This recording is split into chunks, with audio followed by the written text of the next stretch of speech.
Welcome to the Depth Dive. Today we're jumping straight into the world of artificial intelligence. It's moving so fast. Our mission really is to unpack the latest AI developments from, well, just today, August 15th, 2025. We want to give you a shortcut, cut through the noise, and focus on the breakthroughs, the challenges, and yeah, the ethical stuff too. Exactly. It's about distilling what matters from all these different angles. You've got medical breakthroughs, hardware issues, tricky ethical questions. We want to help you connect those dots, maybe spark some aha moments about what this all means right now. Okay, let's dive in, starting with something pretty hopeful, I think. AI designing new antibiotics.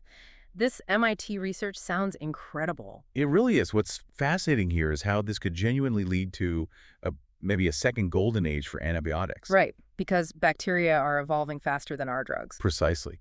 And AI, it can explore these chemical spaces that humans might just never think of. It could shift discovery from just playing catch-up to actually designing solutions proactively. So the details here. MIT researchers trained AI models. They generated, get this, 36 million theoretical compounds, then screened them for killing bacteria and, crucially, being safe for humans. That scale is just immense. And the algorithms came up with two new ones, NG1 and DN1. And the amazing part, they attack bacteria in ways we've apparently never seen before in antibiotics. Completely new mechanisms. Yeah, both worked in mice, too. DN1 tackled MRSA skin infections. NG1 fought drug-resistant gonorrhea. Pretty significant results. It really shows the potential. Navigating those unexplored areas is key. It's a move towards proactive design, like I said. Okay, so shifting gears slightly, but related. AI's reasoning ability in medicine. This is where things get really interesting. We're talking GPT-5. Oh, yeah. This is a big one. GPT-5 actually performed better than licensed doctors on MedExpert QA. And that's, one of the most advanced medical reasoning tests out there right now. The numbers are quite stark. Plus 24.23% better reasoning, plus 29.40% better understanding compared to human experts. Even just looking at text, the gains were big. Plus 15.22% in reasoning, plus 9.40% in understanding. And MedExpert QA isn't simple stuff. It's multimodal, right? Exactly. Clinical notes, lab results, images, patient history, the whole picture. The source even said GPT-5 outdiagnosed the people who wrote the test. Wow. So connecting this to the bigger picture, This isn't just recalling facts. It's showing expert-level judgment, even with uncertainty, with ambiguity, things that are hard for humans. Yeah. This could really be a turning point for getting AI into real-world medical practice. But it does raise a tricky question. If AI reasons better on these tests, what does expert rating even mean anymore? Who decides? That's a heavy question. Okay, so if AI is getting this smart, what about getting it onto our devices, making it accessible? Right, the accessibility piece is huge. Google seems to be making strides here with smaller AI models. Yeah, this is fascinating. We're seeing massive gains in the smallest corner of the AI world, making AI capable of running on pretty much any consumer device, your phone, your browser. So it's not just stuck in giant data centers anymore. Exactly. And it's not just Google. Liquid AI's LFM2 just came out too, pushing that competition for on-device models. Okay, so Google released Gemma 3270M, even smaller than their previous Gemma models. It runs directly on smartphones, browsers, etc. Supposedly very efficient, but still capable. And the performance for its size. Apparently, it outperforms other small models at following instructions. They did internal tests. 25 conversations on a Pixel 9 Pro used less than 1% of the battery. Wow, that's efficient. Yeah, and developers can tweak it quickly for specific tasks. They showed off a bedtime story generator that works offline. Very cool. Offline creativity. And speaking of consumer devices, maybe on our faces, the wearable AI competition seems to be heating up. HTC's Vive Eagle glasses. Yeah, this space is definitely one to watch. I mean, Zuck himself said personal devices like glasses are the future of computing. Right. And the designs are getting, more normal looking, more subtle. It feels like maybe these kinds of products are getting close to actually breaking through to the mainstream. So these Vive Eagle glasses from HTC, they're aiming right at Meta's Ray-Bans. One interesting thing, users can apparently choose between OpenAI or Google AI for the assistant. Your choice is good. Activated with Hey Vive.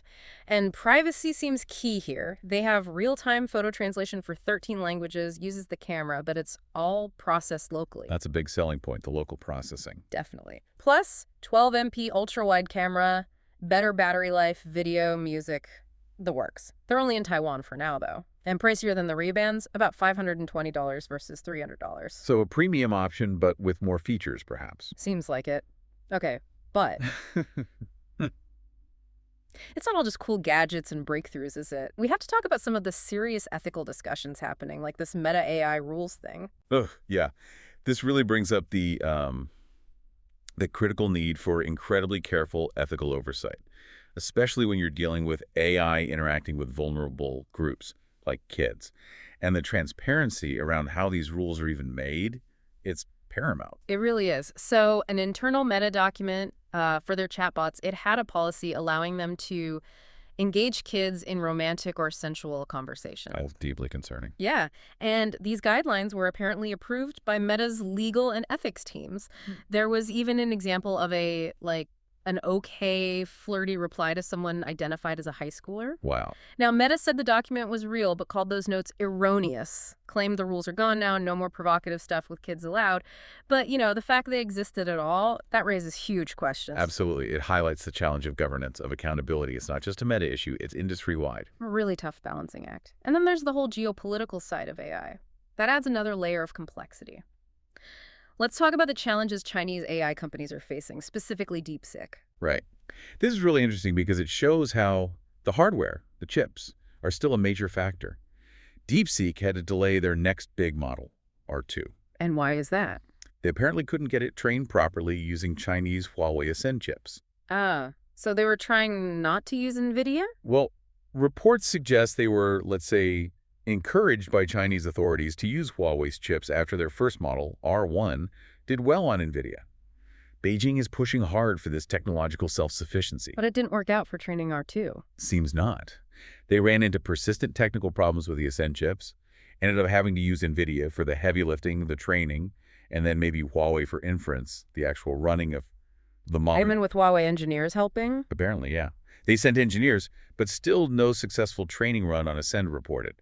And that delay meant DeepSeek lost ground to rivals. So what's the issue with the Chinese chips, according to insiders? The reports mentioned stability problems, slower connectivity compared to NVIDIA. The DeepSeek founder was supposedly pretty unhappy about it. So what's fascinating here, or maybe worrying, depending on your perspective? Well, it highlights that Chinese semiconductors, for these really demanding AI tasks, still seem to be lagging behind the U.S. It undermines that whole push for self-reliance. And there are even reports Beijing is making companies justify orders for NVIDIA's chips now, trying to push the domestic ones. Shows how intertwined the tech and geopolitics are. Wow. Okay, so what a range we've covered today in this deep dive.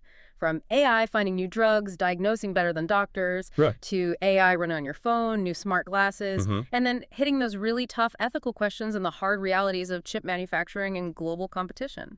It really brings up an important question, doesn't it? As AI keeps expanding so fast, touching everything, our health, privacy, global supply chains, what's our role? What active part do we, as informed citizens, users, Yeah. what role do we need to play in shaping where this goes, ensuring it's developed responsibly? That's the core of it, isn't it? Thinking about how these things connect. The new antibiotic, the AI on your phone, the glasses, the chip problems, that chatbot policy, they're not separate issues. They're all threads in this huge unfolding story of AI. And understanding that helps you make sense of it all, helps you make choices. So, yeah, keep exploring, keep asking questions. That seems crucial right now.